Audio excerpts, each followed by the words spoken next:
週日長談，我哋翻嚟繼續同 BC 省省長簡惠枝一齊傾下佢嘅從政心得同埋家庭事業點樣兼顧。上一半段我哋已經講咗佢從政嘅心得啦，而家我哋聽下佢作為一個婦女，作為一個省長，佢點樣平衡嘅呢？ The first part we talk more about your job and your role as a leader in this province. And now I would like people to understand a little bit more about you. So you're holding the top job in the province, but at the same time, you also have to fulfill a very demanding job as a single mom. So can you describe what your typical day is? Give us a story. Give us one day how you managed to run back and forth. Well, I'll give you a story from last night. Okay. Because school's just started, and I was planning to go to a school event with Hamish, my son, at 7:30. So I'd booked a time to go have a meeting at 6 o'clock, and I'm almost at the meeting downtown, and I get this call from Hamish. Where are you, Mom? You're supposed to be at this meeting at the school. So I said, all right, we turned the car around. I changed the dinner to 7:30 from 6 o'clock and went straight to the school.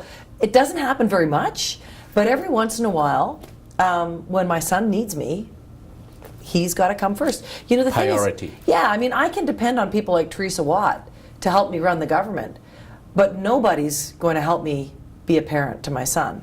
Only I can do that. And as parents, we all know that if we don't give our kids, we have a short period of time to give our kids all the tools they'll need. Yes. And that's our responsibility. We have to fill it. And so in the morning, do you all, like other single mom or other moms, you have to juggle with this breakfast and then go, come on, get on the car. Get on the car, get on the car. Don't ask me to repeat for your listeners, your viewers, what I sound like in the morning. Because, you know, he's 14, so a lot of mothers will know it's like pulling teeth to get your kids to do anything. So he's not bad. He gets out of bed pretty well. Like he's a morning guy. But just, you know, getting him to eat the breakfast, have you got your homework, and just, you know, it's, honestly, you know, you just think, wow. And when they're 14, you can't imagine how they're going to get on with the rest of their lives. You know, it's like they don't remember anything. But anyway, yes, I'm a typical mother that way. But the best part of my day is when I can drive them to school myself and drop them at school. And the time do you do that? Not every day. I don't get to do it every day because sometimes I'm traveling and you know, getting on a plane early. But when I can, that, you know, 15, 20 minutes in the car where we just get to talk, that's the best part of my week. It's the greatest. So many politicians, they try to protect particularly those who hold the top jobs when all the media is focusing on you. So many of these politicians, they try to hide their kids behind the scene and as not to be exposed at all.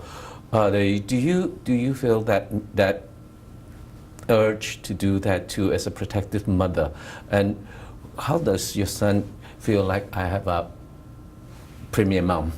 And does that make him self-conscious at school with his peers? He does not care one bit that I am the premier. He is completely unimpressed, totally uninterested. He's very interested in politics, but he's totally unimpressed by the fact that I'm the premier.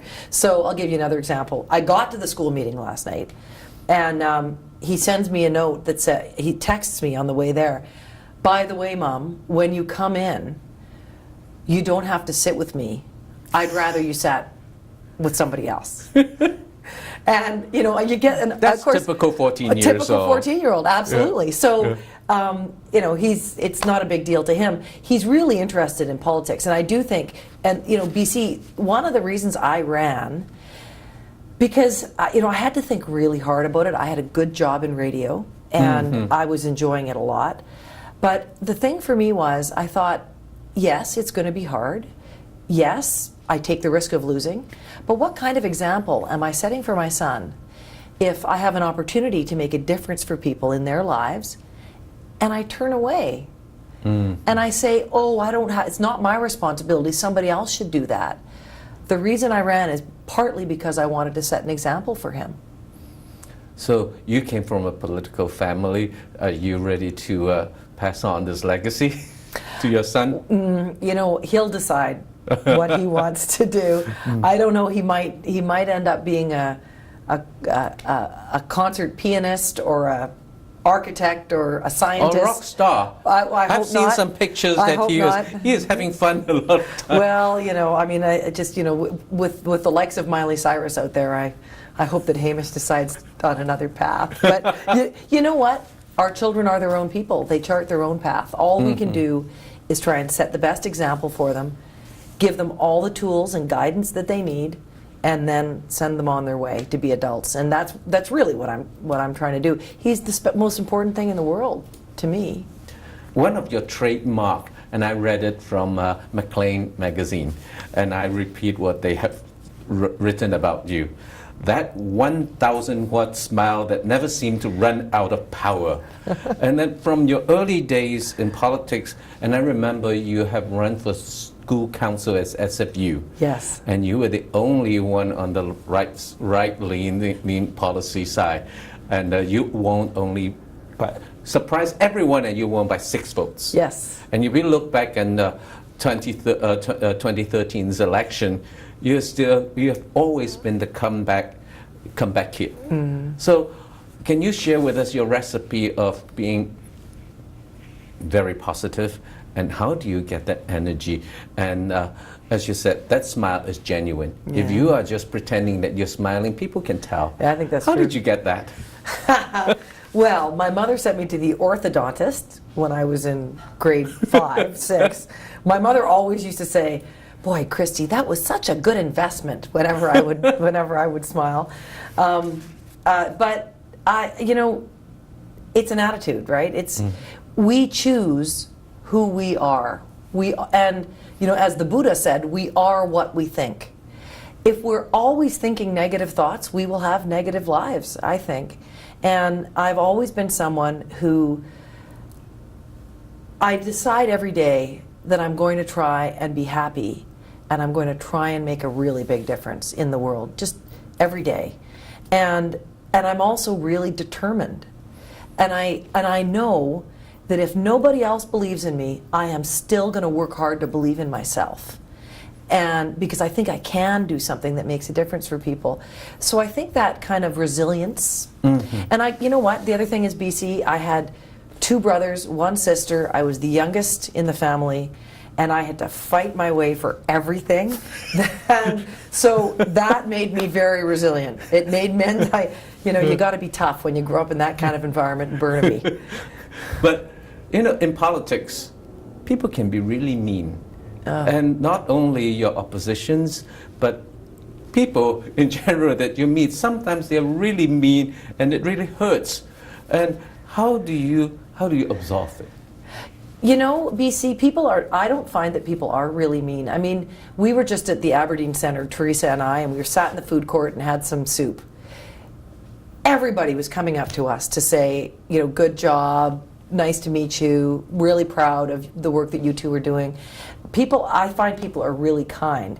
There are political activists, though, you know, who are opposed, who want to defeat the government, fair enough. Some of them have decided to get really personal, and I really don't think British Columbians want that. I think what British Columbians want is to know, what are we going to do with the economy? How are you going to keep my taxes low? How are you going to make sure my kids get a job and a good education? All that personal, angry, mean politics, I think it's part of what defeated the NDP in the last election. They were mean and they were personal. And I think a lot of people decided that's bad character. And I agree with that. I think politics should be about ideas. One of my guests in the past episodes was John Horgan.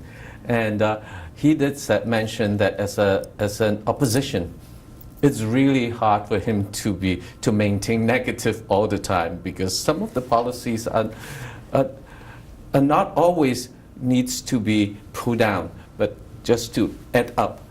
How do you work with the opposition at this point? You have successfully overcome and got a very, very united caucus that you have now. So how do you work with the opposition? You know, I think for most people who first get into politics, that's the biggest disappointment, because we all believe that we should be working together on the things we agree on. And it almost always turns out to be impossible. Since this last election, since John Horgan took over as leader, we have agreed on even fewer things. They've really taken a path where they just want to oppose everything the government says, even, like for example, Site C. We are making an $8 billion investment for our kids in clean energy. John Horgan used to support it. Now that he's opposition leader, he's saying he's opposed to it. Liquefied natural gas. It's going to create 100,000 jobs for people. Huge source of foreign investment. John Horgan used to support it. Then he became opposition leader, and he no longer supports it. And I think that's a tragedy, because the things what we agree on, for the opposition, it shouldn't be so much about, are you going to win the election? How do you win the election? How do you beat the government? It should really be about how do you do good things for whoever, for the province, whatever side of the house you're on. Do you have the chance to chat person to persons with the opposition party? Sometimes, and there are some good relationships across the floor between members, that's for sure. But it is hard to do that though when every day, some of the personal attacks are really, they sometimes get really angry. I'm pretty resilient. I'm pretty used to it. I don't really mind the theater of it, I guess. And I feel very confident in who I am and believe in what I'm doing. But it does make it hard to carry on a really good civil conversation outside the legislature sometimes. It's really unfortunate, Yes. Before we close this interview, I'll have one final question.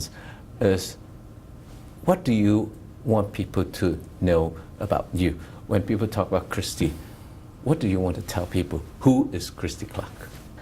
I hope people will say that I am